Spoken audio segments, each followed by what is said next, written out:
Loué soit Jésus-Christ et avant avec Marie. Bonne et sainte journée à vous tous, chers enfants, dans les 5 heures de Jésus et de Marie, et dans le cœur très pur de Saint Joseph. Eh bien, rebonjour avec notre rubrique du matin, Saintes et Café. Aujourd'hui est lundi 25 novembre, exactement dans un mois, c'est Noël. Alors on peut commencer doucement à préparer nos cœurs, à nous mettre en chemin, dans un chemin spirituel de foi vers la crèche de Bethléem. Ce monde rejette toujours Jésus-Christ, le refuse. Pas de place pour lui. Alors aujourd'hui, 25 novembre, cela fait un mois exactement depuis le 25 décembre, qui est Noël du Seigneur. Commençons lentement à préparer nos cœurs. L'Église célèbre aujourd'hui la fête dans le calendrier traditionnel et dans le Novus Ordo comme mémoire facultative de Sainte Catherine. Une glorieuse martyre, jeune martyre égyptienne, ayant vécu à Alexandrie, qui sut faire face aux philosophes de son temps et face à la sagesse de laquelle ses détracteurs ne ressentirent qu'une profonde frustration, au point de la condamner à mort. La tradition veut qu'après la décapitation, après avoir subi diverses épreuves, le corps de Sainte Catherine d'Alexandrie fut transporté par les anges. Là aussi, translation angélique. Je ne sais pas si vous y croyez, moi j'y crois. Mais comme nous vivons aujourd'hui, à une époque où le surnaturel est pratiquement oublié, la tradition veut, comme il arrivera plus tard avec la Sainte Maison de Lorette, que son corps fut transporté par les anges. Donc c'est une translation angélique d'Alexandrie au mont Sinaï, dans la péninsule du mont Sinaï, au pied de la montagne où Moïse reçut les tables de la loi. Encore aujourd'hui, là, je ne sais pas combien d'entre vous y sont allés, moi j'y suis allé. J'étais un jeune prêtre en 2000, exactement pendant le jubilé de 2000. Je suis allé précisément là, au Sinaï, sur le mont Sinaï, au pied de la montagne, où selon la tradition, Moïse a reçu les tables de la loi, se trouve ce monastère de Sainte Catherine d'Alexandrie, dirigé par les pères, par les moines orthodoxes, avec la tombe de la sainte qui fut transportée là par les saints anges. Donc une histoire vraiment belle, la translation angélique, il faut toujours penser aux anges. Puis, je ne le dis plus depuis longtemps, je vous rappelle que lundi est dédié à Saint Michel Archange, que nous devons invoquer. Les anges sont avec nous, les anges nous visitent, les anges nous accompagnent. Même quand on prend la voiture, il faut prier. Pour toute initiative, il faut prier l'ange. À propos de voiture, comme vous voyez, je suis en voyage. Je suis en voyage de retour du nord de la France. Nous sommes partis assez tôt, à un rythme que vous imaginez bien, car nous devons rentrer en Italie.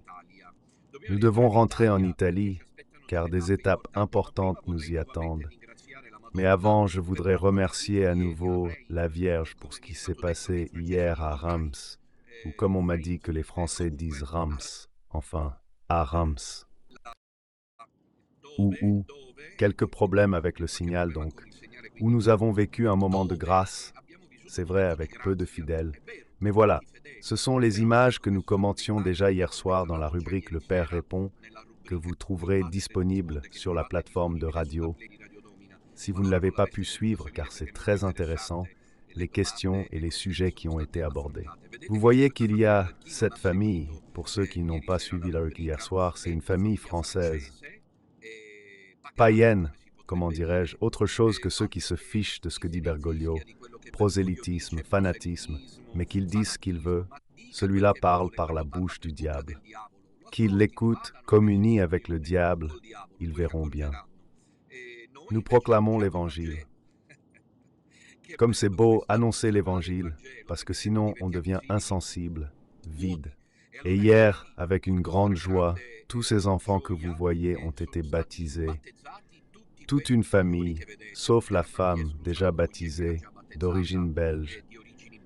Le mari, lui, est d'origine espagnole, mais il est français à tous les égards, et ce sont leurs 4 enfants que vous voyez.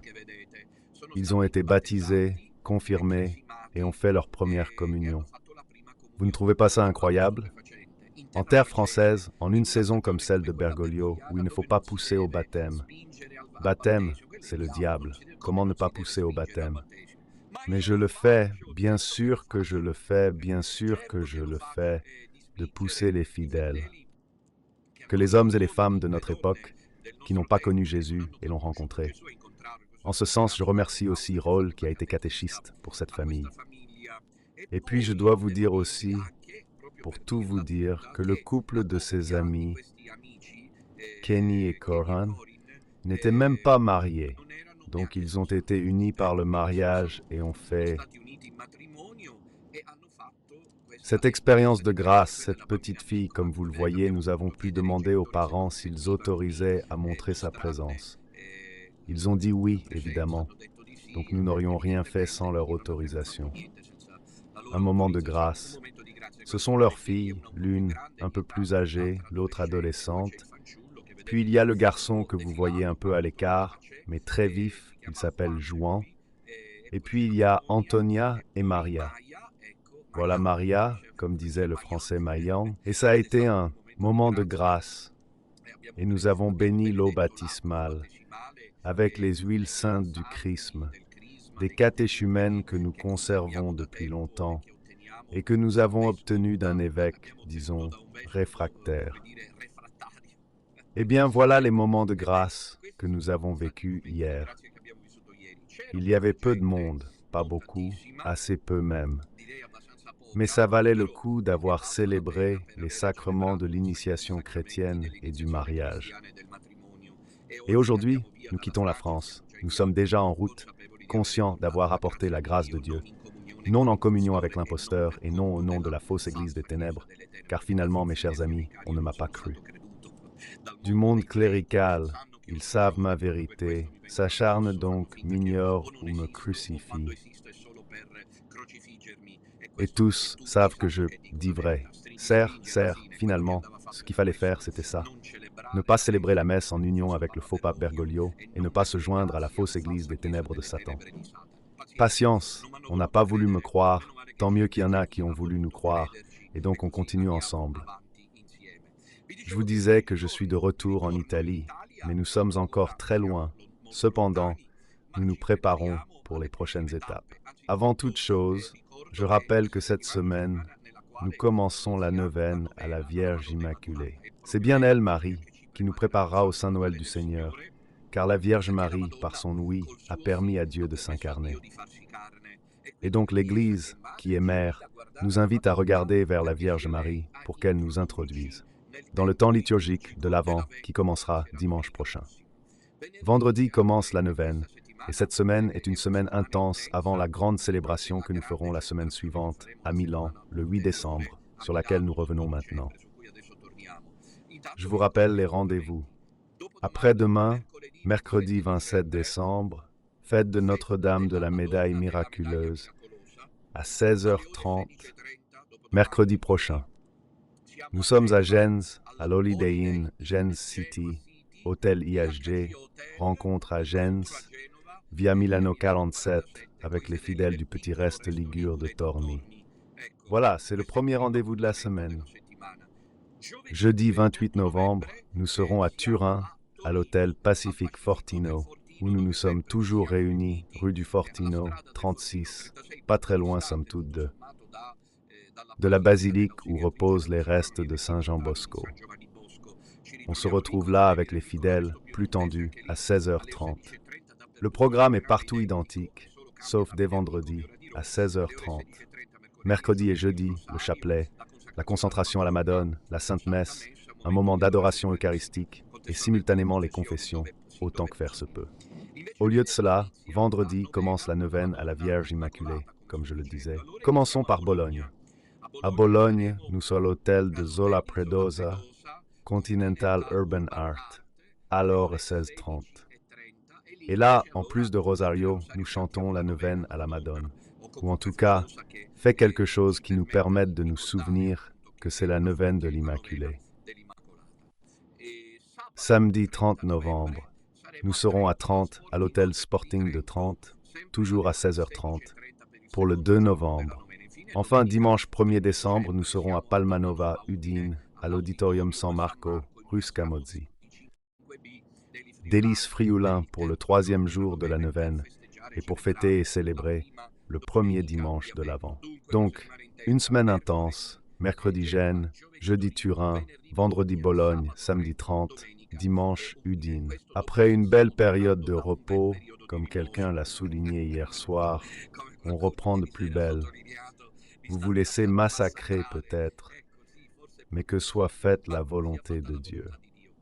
Je vous rappelle donc ce rendez-vous, comme je le disais, du 8 décembre à Milan. Des quarts sont organisés, renseignez-vous auprès des secrétariats, de 10h30 à 12h30.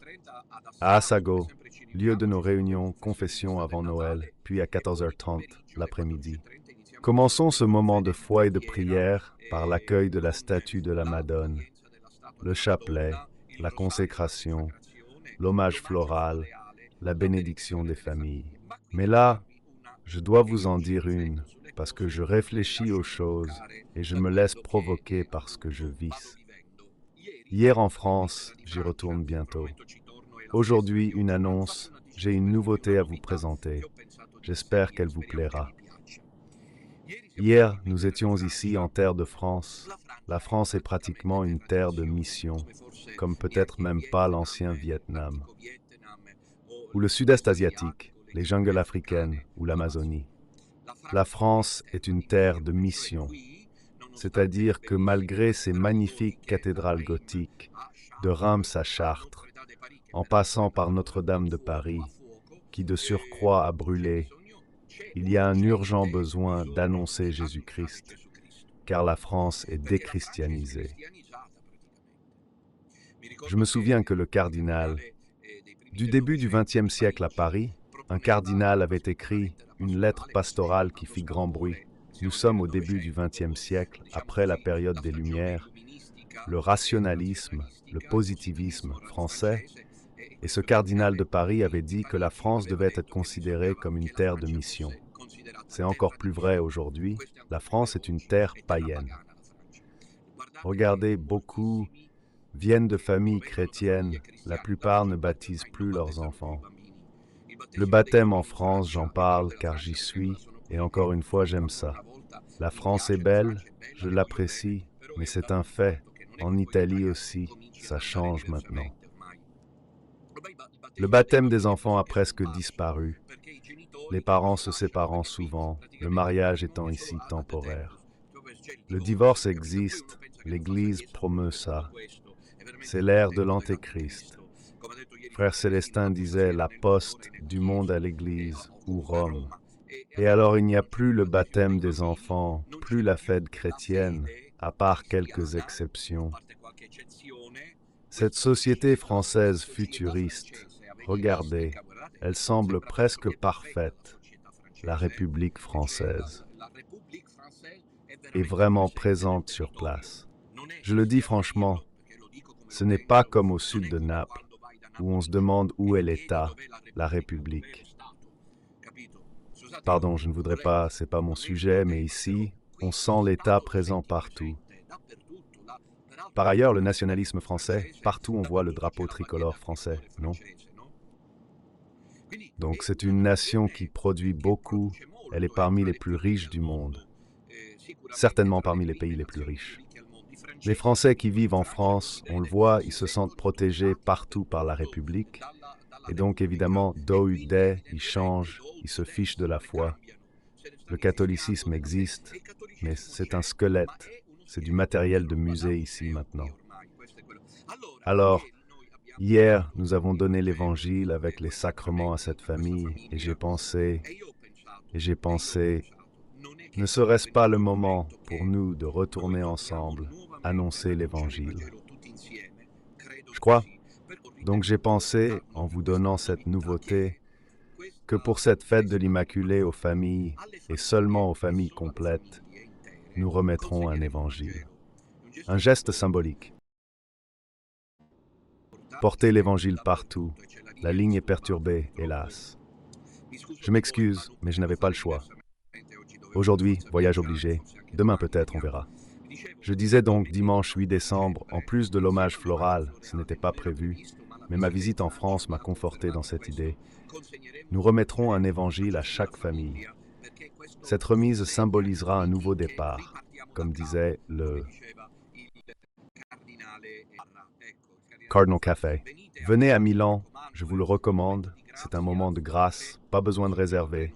L'entrée est gratuite, vous pouvez donc venir. Des cars sont organisés dans différentes régions d'Italie. Il y en a même un qui vient de Rome. L'un est déjà complet, donc si vous souhaitez vous inscrire, faites-le rapidement, avant le 30 novembre. Cela signifie cette semaine si nous devons prendre un autre car au départ de Rome pour à Milan. Voici les infos. Naturellement, mes chers enfants, je vous rappelle que l'opéra a besoin de votre aide. Inutile de le répéter. Enfin si, peut-être faut-il le répéter sans cesse. L'IBAN, et puis, plus simplement, vous pouvez faire votre versement sur le compte courant postal numéro 107 777 689. Je vous rappelle les rendez-vous du soir cette semaine. Les autres, vous les connaissez bien, avec les 3 chapelets, etc. Ce soir, à 21h, il y a le point de Don Ramon.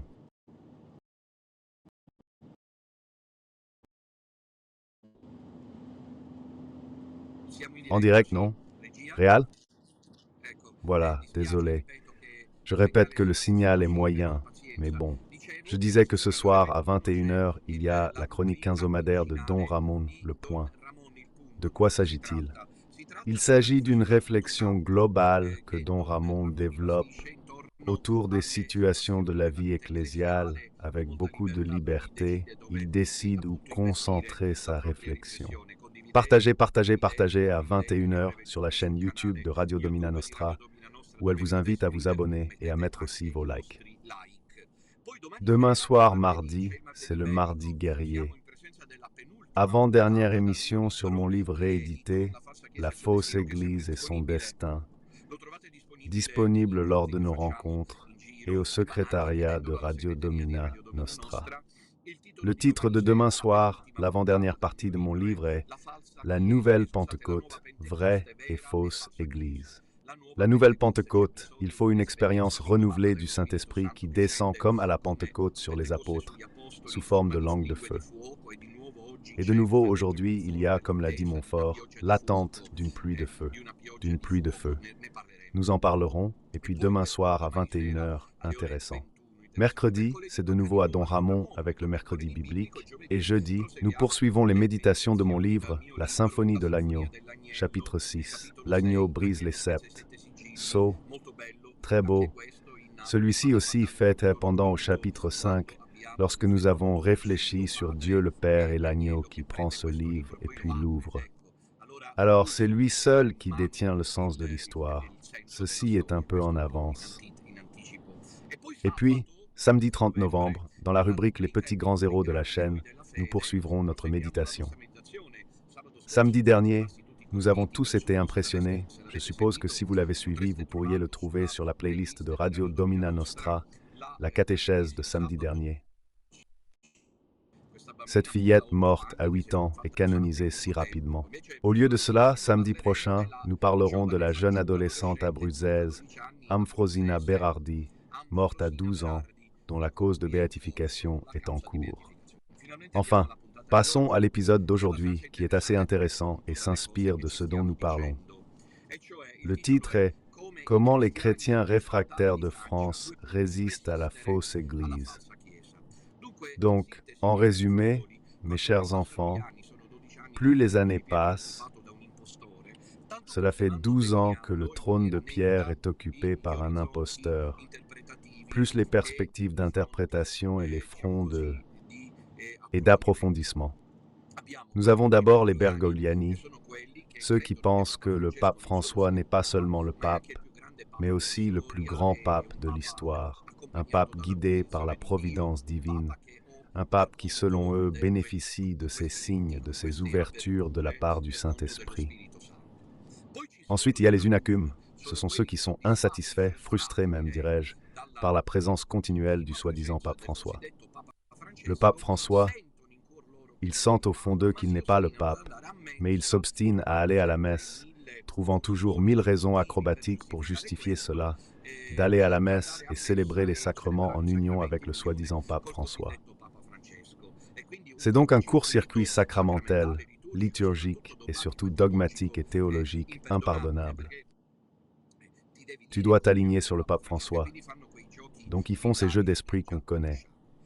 Il y a ensuite les sédévacantistes traditionnels qui depuis longtemps disent que l'Église vient de Pierre, que le dernier Pierre a été Piedworth, que le Concile a été une secte et que vous, Tiger-Azinger, en avez fait partie. Ce sont ceux comme Vigano et tous ceux de la Constellation et de tout l'archipel sédévacantiste traditionnel. Il y a ensuite dernièrement ceux de la position, je la définirais, disons, confindiste. C'est une expression que j'ai inventée, copyright moi. Confindiste de Père Faret et peut-être de Sionchi, je ne sais pas, du docteur Sionchi, je ne sais pas, car c'est encore plus difficile pour moi dans cette phase-ci.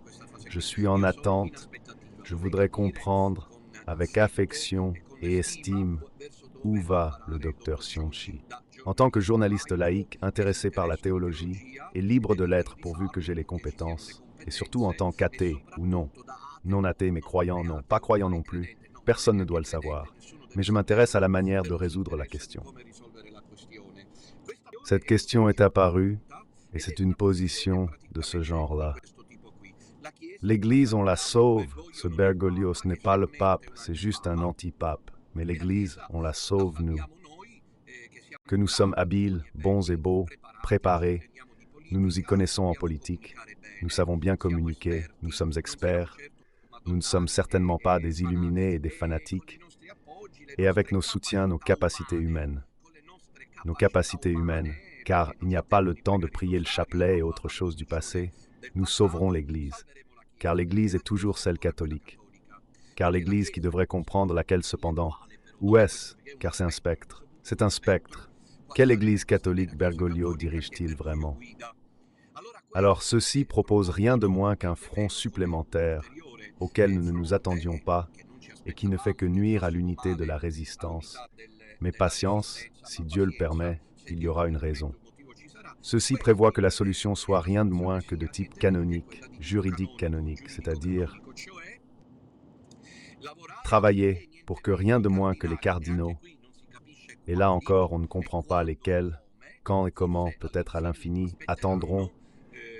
Il est évident qu'ils ont une espérance de vie de Mathusalem, qui, comme le dit l'Écriture, est celui qui a vécu le plus longtemps dans la Bible, l'homme qui a vécu le plus longtemps.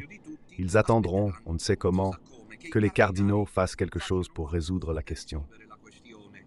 Voilà qui sont et le confrontement. Père Faret est un confusionniste, il n'y a pas de doute, parce que Père Faret est celui qui, je ne sais quel courage lui permet de dire ces choses, qui dit « Je viens célébrer la messe pour vous. Enfin non, venez-vous, mais vous devez me donner votre nom, votre prénom, votre adresse email, qui vous êtes, combien vous êtes, etc. Je vous dirai où vous êtes, comme si c'était une secte. » Et puis ils nous le disent, la messe est publique. La messe est un acte public. Père Faret, vous devriez le savoir. Vous ne pouvez pas faire ce que vous faites. Montrez-vous. Mais ce n'est pas là le point de la méthode. Le point, c'est le contenu. Lui se rend disponible pour dire la messe, sachant que les gens savent qu'il ne citera pas Bergoglio à la messe. Pourtant, il invite tout le monde, malgré ça, à aller à la messe d'un pape François. Là, on n'y comprend plus rien. Enfin, nous y sommes. Depuis la première heure, nous n'avons pas dévié d'un seul instant. Don Minutella est ici depuis 8 ans, et c'est là que vous l'avez rencontré, il y a 8 ans. Ou je me trompe, ou je me trompe. Avez-vous déjà vu Don Minutella, malgré toutes les épreuves, les difficultés, dévier de sa route? Un revirement? Y a-t-il eu une déviation, une rencontre avec quelqu'un? Malheureusement, ça marche aussi comme ça. Le diable agit toujours. Don Minutella est là depuis 8 ans, avec une ligne directrice précise, la nôtre, celle du petit reste catholique. Quelle direction? Bergoglio n'est pas le pape, mais il l'est aussi. Le pape est placé là par les puissances mondiales, œuvre de Satan, pour la construction, avec le passage décisif de la fausse église des ténèbres prévu par les prophéties. Il semble que, chers amis, chacun d'entre vous puisse se situer grâce au sous-signé qui, malgré ses nombreux défauts, possède un mérite inégalable, celui d'être d'une clarté, d'une lucidité, d'une transparence expositive que la télévision prend à tous, et donc nous. Notre position est claire, celle du petit reste. Bergoglio n'est pas le pape. Voilà. D'accord. Ce n'est pas l'Église, juste des structures. Monseigneur Sheen disait qu'elle semblerait toujours l'Église catholique. Le fait qu'ils disent tout lui pas mystique, je parle aux amateurs de pain et jambon, il l'était peut-être, mais façon Dom Minutella en théologien. Quand un théologien devient aussi mystique, c'est extrêmement dangereux au sens propre du terme. Il devient inaccessible, un théologien. Qui devient mystique, qui est mystique au cœur, reste théologien. C'est inégalable. Alors, Monseigneur Fulton Sheen était un théologien, pas un mystique, c'est un évêque. Et il a vu de toute évidence à l'avance ce qui allait arriver, c'est-à-dire la constitution d'une fausse Église, ce dont parlent ensuite les mystiques, au sens strict du terme, comme la bienheureuse Catherine Emmerich, qui voit cela précisément pendant la période des deux papes. Se constituer une fausse Église, dit-il, une création diabolique, sans rien de divin. Et puis Padre Pio déclare en 60 à Dona Mort, c'est vrai, Gabriel, que Satan s'est infiltré dans l'Église et dirigera bientôt une fausse Église. Notre position face à celle citée devrait être évidente. Ça coûte, c'est pourquoi beaucoup partent après être venus. Ils s'en vont, non pas parce qu'ils perdent confiance en ce que nous disons, ils s'en vont parce que cette voie n'est pas facile, parce qu'elle exige de ne pas se contaminer avec la fausse église de Bergoglio. Voici le passage crucial où tous devaient m'approuver, mais ça demande plus que logos et nomos, comme dit hier. Le logos, la raison qui nous atteint, et le nomos, la loi canonique. Ici, il faut la charité, la grâce de Dieu, dont furent investis 3 petits bergers, Fatima, presque pour annoncer une investiture céleste et surnaturelle du petit reste. C'est-à-dire qu'il faut comprendre qu'on ne va pas à la messe avec honte, qu'il ne faut pas y mettre les pieds, tant que dure cette fausse église dans les structures occupées. Et comme on nous accuse de faire des choses folles, nous avons écrit et dit tant de fois que nous n'avons pas été les premiers, et qu'avant nous, au moins 2 époques ont vécu cela, à savoir Sainte au temps des chrétiens anti-ariens, puis au XVIIIe siècle en France. Voilà, c'est de cela que je voulais parler, les chrétiens réfractaires de France. On n'est pas seuls ni les premiers. Alors nous savons que nous devons résister à la fausse Église. Mais qu'est-il arrivé ici en territoire français au XVIIIe siècle? Alors, je vous donne une réflexion qui me touchera et m'encouragera. Savez-vous que la Constitution républicaine française obligea tous les prêtres, le clergé, le haut clergé, c'est-à-dire les évêques et le bas clergé, les prêtres, les curés, à signer la Constitution républicaine, à jurer en posant la main sur la Constitution.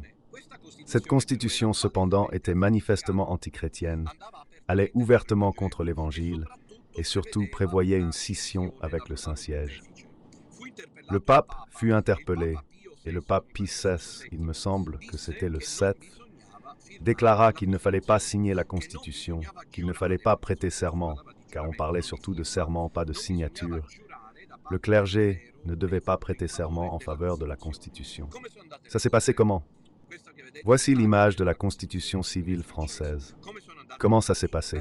Eh bien, amis, que voulez-vous? Le monde est toujours le monde, il n'y a rien à faire. Les choses se sont passées comme elles se passent aujourd'hui. Donc il n'y a pas de quoi s'étonner que pratiquement en termes statistiques, une bonne partie du haut clergé, tout le haut clergé, voilà pourquoi je n'attends rien des cardinaux, du haut clergé, des évêques français. Puis les prêtres voient les évêques le faire. C'est un processus d'imitation, imitatif. Les évêques français, quel beau soleil! Il est assez pâle, mais il y a du soleil ici, où nous passons, entre les basses terres des Ardennes. Je disais donc qu'à ce moment-là, les évêques, pratiquement tous, à part quelques très rares exceptions, ont juré fidélité à la Constitution, devenant ainsi des apostats, car le pape avait dit qu'à ce moment-là, on ne jure pas sur la Constitution. Donc ils sont devenus des apostats, qui fondamentalement imitent les évêques, leurs supérieurs, voyant que les évêques ont juré fidélité à la Constitution. À leur tour, les curés et les prêtres, pour environ 95%, certains disent même 90%, ont prêté serment de fidélité à la Constitution. Voilà comment les choses se sont passées. Il y a donc eu un moment dramatique en France, permis par Dieu, car les épreuves que Dieu envoie sont toujours nécessaires, en fin de compte, pour distinguer les saints des impies, les élus des réprouvés. Je disais donc que pratiquement, lors d'un moment dramatique, 90% du clergé, haut et bas, de France était ouvertement apostat. Car, au mépris de la décision papale interdisant au clergé de prêter serment de fidélité à la Constitution, jugée antichrétienne, par souci de tranquillité, par peur de souffrir, ou au contraire, en acceptant de souffrir, ils ont fini par prêter serment à la Constitution civile du clergé, ça s'appelle comme ça, qui obligeait tout le clergé à jurer fidélité à l'État, et en échange, attention bien, pecunia non olet. Je vous rappelle que les Iscariots vont ensuite m'attaquer. Mais que devons-nous faire? C'est la réalité, la dure réalité des faits.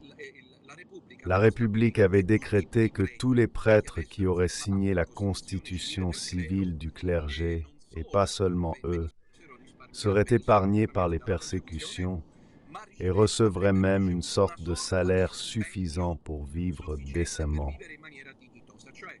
Dans les communes, les mairies en France, les prêtres devaient se présenter, et ils s'y sont présentés, au mépris des instructions du pape. Ils sont allés signer, jurer leur apostasie de la foi, jurant fidélité à une constitution qui était l'épreuve du neuf, car cela signifiait devenir apostat. Puis il y avait aussi le salaire. Vous comprenez où les choses finissent par aller, parce qu'il y a beaucoup de fois où ils n'ont absolument pas les âmes à cœur. Souvenez-vous de ça. Fréquentez-les. Beaucoup de prêtres n'ont absolument pas les âmes à cœur. Ils ont leur salaire à cœur. Ils ont l'huile pour 1000 à cœur. Ils ont à cœur de devoir soigner les familles au sens large. Ils ont à cœur que ce n'est pas en soi quelque chose de mauvais. Je l'ai moi-même fait parfois. Mais si tu fais que ça, tu n'es pas un pasteur. Quoi qu'il en soit, revenons à nous, les prêtres, comme cela arrive aujourd'hui avec Bergoglio, qui demande fidélité au diable, là dans Constitution du clergé, civile du clergé. Ils ont apostasié en prêtant serment de fidélité à la Constitution, et donc en devenant des apostats. Alors, l'Église suit le Saint-Esprit, elle est partie. Donc c'est arrivé comme prévu. Et c'est-à-dire que le peuple, comme celui du petit reste en Italie, le peuple a dit non. À un certain moment, surtout dans les campagnes de l'arrière-pays français, et de manière tout à fait particulière en Vendée, le peuple a dit « Nous ne voulons pas des prêtres qui ont signé la Constitution. » Nous, les prêtres qui avons juré fidélité au diable, à Napoléon, à la République française antichrétienne, ne voulons pas que l'on nous célèbre les sacrements. Quoi? Les sacrements étaient-ils vrais? Bien sûr que oui, car là le jeu, Dieu merci, n'était pas l'apostasie de la foi. À l'intérieur de l'Église, comme l'a dit frère Célestin hier, mais c'était une imposture laïque, laïcisée, mondaine, donc l'Église était en sécurité. Alors, les sacrements célébrés par les prêtres constitutionnalistes apostats étaient valides, donc une raison de plus pour partir. Honte à vous, vous devriez avoir honte. Les martyrs chrétiens vous attendront à l'entrée du paradis, de la République française, qui n'ont pas signé, juré fidélité à la Constitution et qui ont résisté. Ce que je veux dire, c'est que les sacrements étaient variés, mais les gens ne voulaient pas de messes célébrées par les prêtres qui avaient juré fidélité à la Constitution. Ils ne voulaient même pas les voir. Ces prêtres qu'ils considéraient comme des traîtres, ces prêtres Judas, qui pour leur salaire et pour vivre tranquille, avaient juré fidélité à la Constitution. Pas tous, parce qu'un nombre conséquent mais négligeable d'un point de vue numérique, quantitatif, avait décidé, vous voyez le Saint-Esprit œuvre toujours, avait décidé un groupe de prêtres dans toute la France, à commencer par Paris, de ne pas prêter serment à la Constitution de Napoléon. Pour comprendre, il dit donc qu'il y avait un certain Célestin de la Croix qui ne s'est pas présenté à la mairie de Paris pour prêter serment. Où est-il? Il s'est caché. Réfectoire, on les appelait ainsi. Et puis il y avait eu aussi un autre, nommé Monsieur Enrique Bernasconi, lui aussi, semble ne pas s'être présenté à la mairie, à la commune de Lyon. Alors la police française a commencé à le chercher, à le traquer. Monsieur Henrique, pourquoi n'ont-ils ni signé ni juré fidélité? Qu'ont-ils fait? Rien. Ils ont fait les réfractaires. Ils ont décidé de rester fidèles à l'Évangile, comme aujourd'hui les prêtres ne le font pas. Tu comprends quelle honte nous vivons? Quelle honte! Ces prêtres qui savent que Bergoglio est un apostat, un hérétique, un imposteur, qu'il n'est pas le pape, qu'il détruit les consciences, qu'il a introduit, qu'il construit un faux évangile, et ils se taisent, et sont récompensés par des promotions, des augmentations de salaire et des bénéfices. Les prêtres et réfractaires, vous savez, étaient condamnés à mort, persécutés. Vous savez que j'en ai parlé hier. Non, je ne l'ai pas dit. Car quand la plus grosse prime est sur Monsieur Minutla, il est vu comme le chef rebelle. Alors comme je suis celui qui, je n'ai pas dit que j'allais à Ars, j'y suis passé. Le saint curé d'Ars, étant petit, s'est formé auprès des prêtres réfractaires. À mon avis, cela pour vous dire comment la sainteté est imitation et se poursuit par propagation. D'enthousiasme de la foi, selon moi, ce non si fossero stati preti refractari, nous n'aurions pas eu le saint curé d'Ars. Imaginez un peu si tous les prêtres avaient juré fidélité à la Constitution pour leur salaire et pour éviter les ennuis. Alors la République s'énerve et met une prime sur la tête des prêtres réfractaires, lesquels doivent enlever leurs habits car ils sont autrement facilement reconnaissables, et se déguiser en paysans. Ils fuient les grandes villes et s'en vont dans l'arrière-pays, dans les campagnes françaises qui étaient alors et qui le sont encore aujourd'hui. La France est vaste, il y a de grands espaces de collines, des campagnes infinies, il semble. Voilà, alors ils s'en vont dans les campagnes et vont célébrer les messes. Ils vont dire les sacrements dans les fermes et les granges. Leurs fidèles se mettaient déjà d'accord, si bien que les hommes, à tour de rôle, en prétextant qu'ils coûtaient cher à entretenir, car les prêtres réfractaires étaient recherchés, en avaient parfois pris un. Ils les guillotinaient, ce sont les prêtres réfractaires martyrs, d'autres s'en sortaient grâce à une autorisation d'émigration.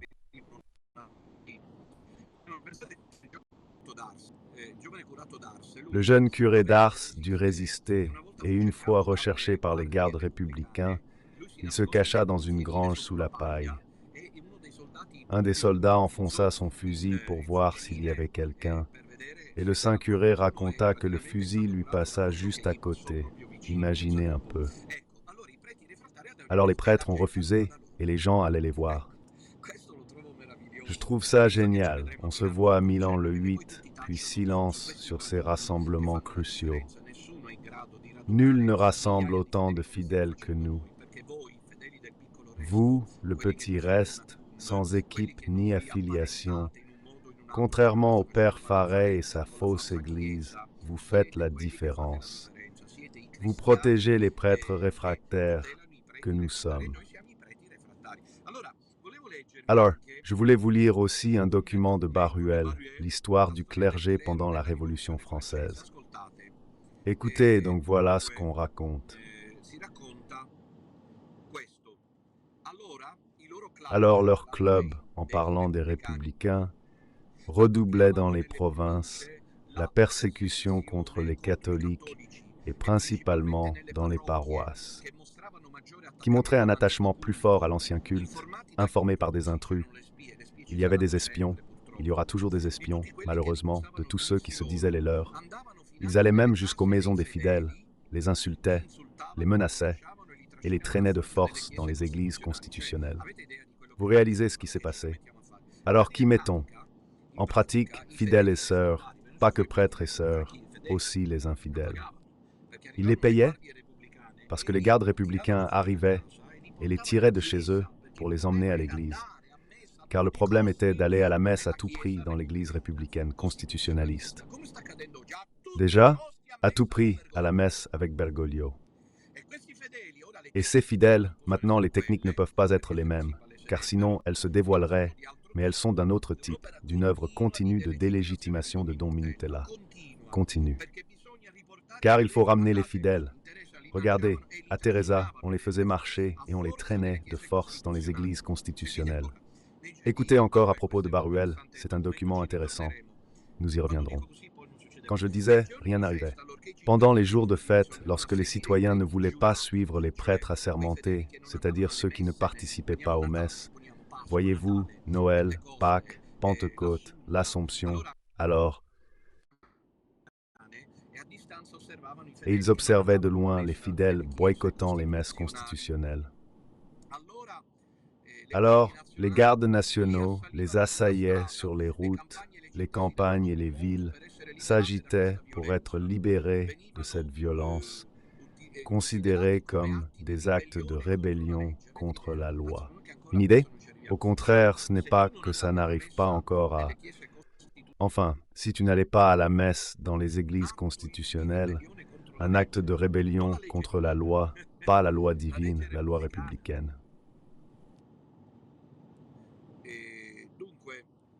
Donc, au beau milieu de l'office divin, pendant que les prêtres réfractaires célébraient la messe, arrivaient souvent des groupes d'assassins qui assassinaient les prêtres réfractaires.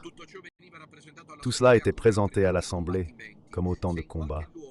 Si le peuple refusait l'impôt, car il payait déjà le train de vie des prêtres apostats, les fidèles ne voulaient pas donner. C'est toujours là le problème. Alors, ils étaient persécutés et maltraités. C'était incessant, leur propre rafle. Des ratissages continus, dit ainsi l'auteur. Nous-mêmes avons connu un de ces commissaires de retour de la bande. C'était un de ces hommes qu'on ne pouvait accuser d'avoir voulu être favorable aux prêtres catholiques. C'étaient des philosophes du siècle qui connaissent fort peu le christianisme et ses incomprises preuves pour en croire les dons. Mais en lui au moins, l'incrédulité était persuasion. Il nous disait, « J'ai vu ces bonnes gens, ils parlent de la gente réfractaire. Rien n'est plus faux que les rumeurs qui se répandent sur eux. Ils venaient et se prosternaient devant nous, les larmes aux yeux, ne demandant rien de plus. Imaginez, c'est un fonctionnaire républicain qui raconte que les chrétiens, les réfractaires de Vendée, quand le fonctionnaire arrivait, pleuraient de joie à l'idée de pouvoir assister à la messe célébrée par leur prêtre préféré, les prêtres réfractaires. Quelle histoire! Vous saviez? Les gens pleuraient, demandant à ces fonctionnaires républicains la liberté d'assister aux messes célébrées par les prêtres non apostats. Ils ne demandaient rien d'autre que leurs prêtres, et par conséquent, la paix et la liberté de culte que les décrets promettent de garantir à tous. Et ceci est un témoignage important de Gensonnet et Gallois, qui étaient les deux commissaires envoyés dans les départements de la Vendée et de la Sèvre, dont parle l'historien Baruel. Et puis, bien sûr, les accusations contre les prêtres réfractaires et les chrétiens réfractaires étaient invraisemblables, si bien qu'ils étaient persécutés et que bien souvent les rafles entraînaient de véritables séditions. Voilà, je vous ai résumé la situation. Et naturellement, aujourd'hui, ce n'est pas très différent. Aujourd'hui, ce n'est pas très différent. Pratiquement, nous sommes en présence de... Je vous ai lu seulement un passage. Naturellement, le document est très intéressant. Si Dieu le veut, nous y reviendrons. Aujourd'hui, ce n'est pas très différent. Parce que nous sommes en présence d'un petit reste qui ne veut rien savoir de s'aligner avec la fausse Église. Je dirais au Père Faré et aux autres, vous vous trompez, chrétiens réfractaires. Ils refusaient les messes des prêtres apostats, malgré la validité des sacrements. Dites, pas honte d'aller à la messe avec Bergoglio. Ici, on ne parle ni de Napoléon ni de républicain, mais d'un homme en blanc. Ce n'est pas le pape, vous le savez avec le père Farret, et il détruit l'Église catholique. Mais c'est normal qu'on vous dise d'aller à la messe avec. Vous ne devez pas le faire. C'est la question devant Dieu aujourd'hui. La question décisive, c'est celle-ci. Vous voyez une image de prêtres déplaçant leurs biens hors d'une cathédrale.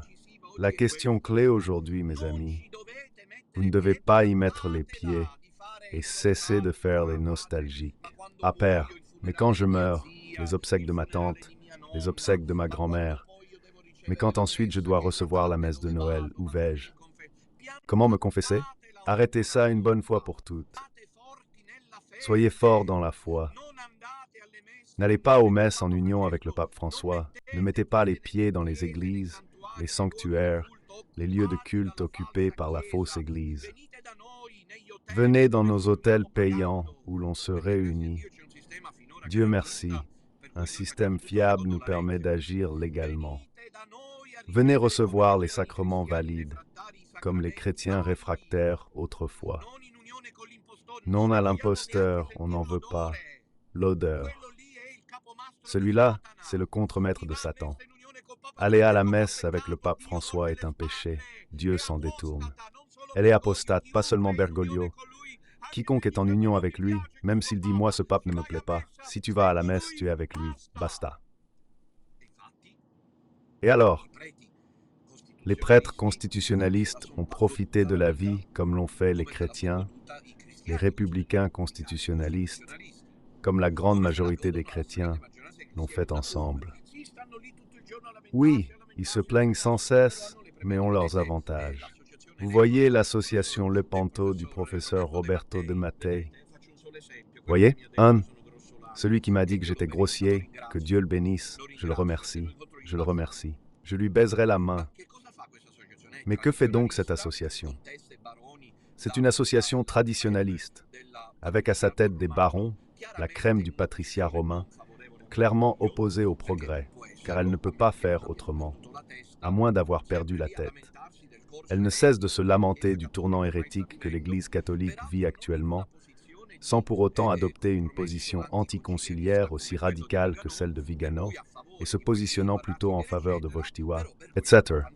Mais Bergoglio et le pape allons à la messe traditionnelle chez François. Tu piges? Ça dérange ici? Un problème? Sont-ils traqués? Non, nous oui. Nous au contraire oui. Donnez un seul exemple. Mais les exemples pourraient se multiplier.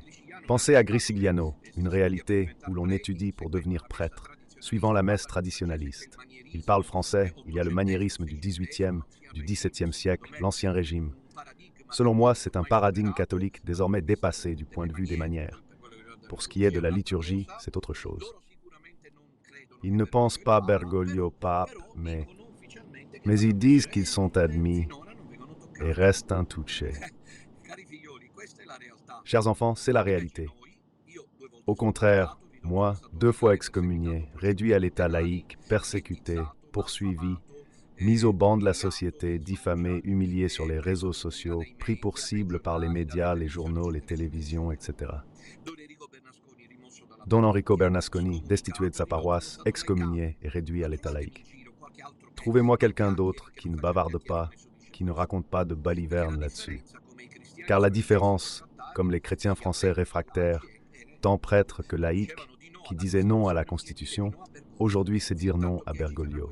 Tant que durera ce système où l'on dit d'aller aux messes parce qu'elles sont valides, alors qu'elles sont en communion avec l'Antéchrist. Car en définitive, celui qui s'oppose à l'Évangile en toutes époques, de Napoléon à Bergoglio, c'est l'Antéchrist. Antéchrist, en grec, ça veut dire précisément celui qui s'oppose à l'Évangile. À quoi ça sert? À quoi bon? Ça ne sert à rien si tu vas à la messe. Tant que j'ai un faux pape, tu offenses Dieu. Il n'y a qu'une voie, résister à la fausse Église, comme le dit le sous-titre. Pas juste en paroles, en livres, en symposium ou table ronde. Ça ne suffit pas. Ce qu'il faut dire est de ne pas aller aux messes en union avec le soi-disant pape François. Pas simplement alors parce que ce n'est pas le pape, et donc il y a un problème de type canonique. Juridiquement, mais parce que n'étant pas le pape, il est même chef et fondateur de l'Église des Ténèbres, celle dont il a touché Émeric Padre Pio et Monseigneur Fulton Sheen, le corps mystique de l'Antéchrist. Mes chers enfants, vous rendez-vous compte? Soyez attentifs, ceux qui sont encore hésitants, ceux qui sont partis récemment. Il valait mieux qu'ils partent, car les preuves sont là. Il faut être fort dans la foi, dit la lettre aux Warres. Juifs, vous n'avez pas encore résisté jusqu'au sang dans votre combat pour la foi, et c'est exactement ça. Et Jésus dit, vous êtes ceux qui avez persévéré. Dans l'Évangile, il est écrit que le Seigneur dit aux apôtres, vous êtes ceux qui avez persévéré avec moi dans les épreuves. Alors là, il s'agit de ceux-là, et ces coups de fil qui ont eu lieu en octobre, c'était un sous-bois prêt à exploser, et j'ai été appelé Joseph Iscario, qui hurle, qui crie, comme ça. Mais finalement, Sir, le problème était que ces gens n'étaient pas convaincus de vouloir quitter les paroisses, les structures, les chemins précédents. Et finalement, ils ont fait comme la femme de Lot, a dit Don Enrico mercredi dernier, qui en se retournant est devenue une statue de sel. Nous devons poursuivre cette voie, car sans doute, comme les chrétiens réfractaires et leurs prêtres héroïques, moi, pas eu le temps de chercher les prêtres martyrs, mais Google vous donnera leur nom, date et mort. Il y en a eu plusieurs. Ils ont sauvé le catholicisme français. Chère Fleur, ici, il faut sauver le catholicisme universel. Le petit reste est la seule solution à la fausse Église des ténèbres. Pas de solution classique viable. Le petit reste, c'est la seule solution au problème de la fausse Église des ténèbres.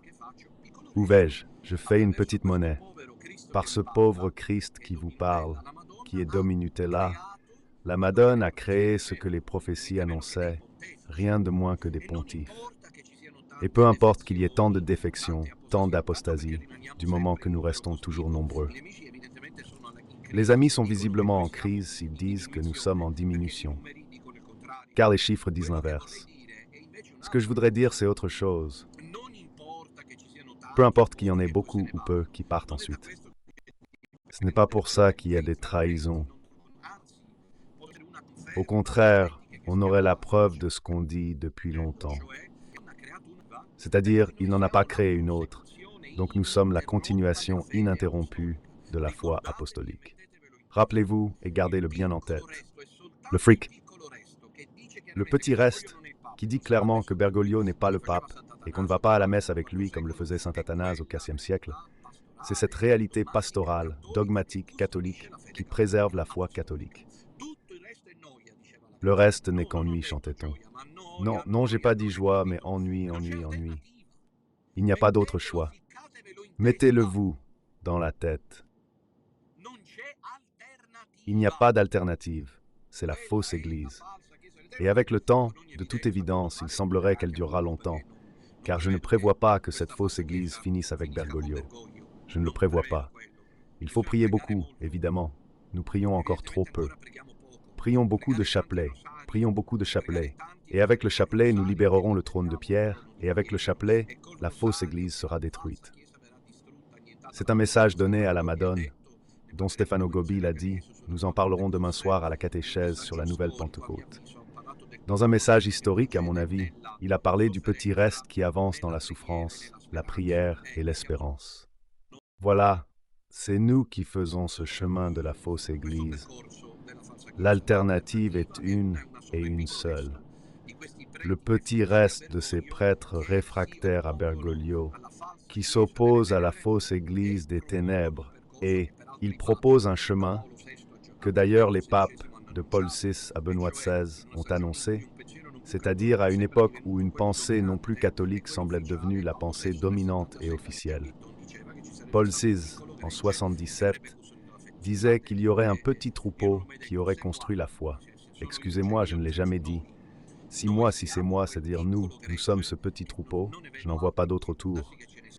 Il pourrait y en avoir, car je voudrais dire que si ensuite, chacun se fait sa propre chapelle, son propre jardin, D'ailleurs, avec une attitude de rigueur, on comprend pourquoi, peut-être oui, envers l'association Edo Minutella, comment cela influe. Comment ça? Il faut une résistance publique, une résistance extrême jusqu'au martyr. Laissez-moi me faire massacrer. C'est ça. Bon, mes chéris, j'espère avoir été clair aujourd'hui. Plus que jamais, on fixe une date et vous venez à Milan. Ouvrons les lignes. Appelez Radio Domina Nostra pour intervenir ou autre. Je me rappelle en France, je ne l'avais pas dit, donc les appels ont baissé.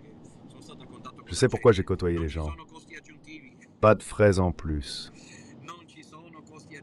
Il n'y a pas de frais supplémentaires, vous pouvez appeler tranquillement, car il n'y a pas de frais supplémentaires ici, en France. Je vous rappelle, dimanche 8 décembre à Milan, on se voit. Venez en voiture, en train, en hélicoptère, en avion, en trottinette, mais venez fêter la Madone, il y aura cette remise de l'Évangile.